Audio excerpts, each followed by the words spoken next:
Ana Walshe, a 39-year-old mother of three living in Cohasset, Massachusetts, with her husband Brian Walshe. On January 1st, Ana Walshe reportedly heads to the airport to go to Washington, D.C. for work. Investigators work to piece together what happened to a missing Massachusetts woman. Surveillance videos giving us a better glimpse of what her husband was doing not long after her disappearance on New Year's Day.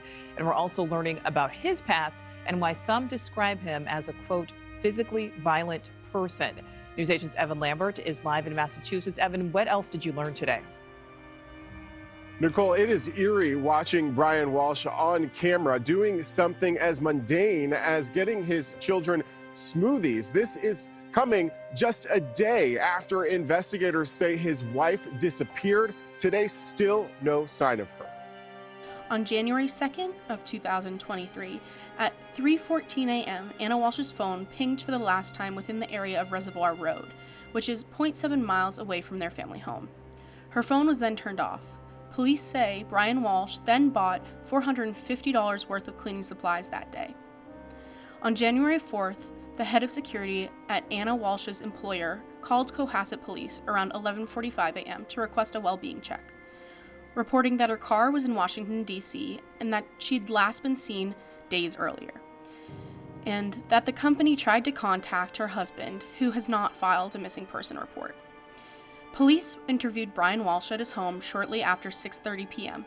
He said his wife had left for work in Washington, D.C. at 6:30 a.m. on New Year's Day, and he hadn't heard from her since.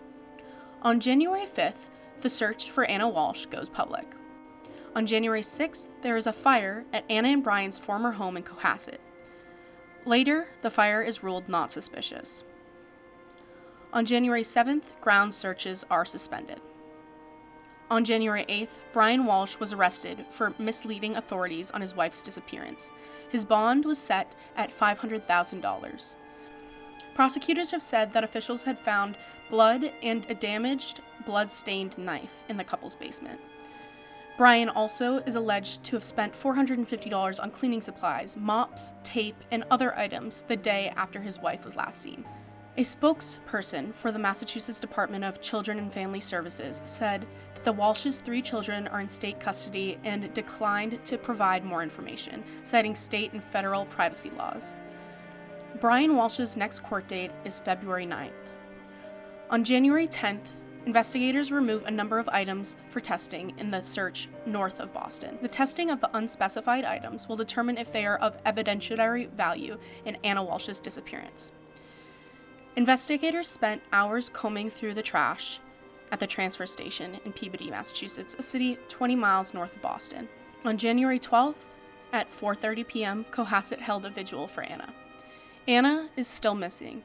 If you or anyone you know has information on Ana Walshe's whereabouts, please call 781-383-1212.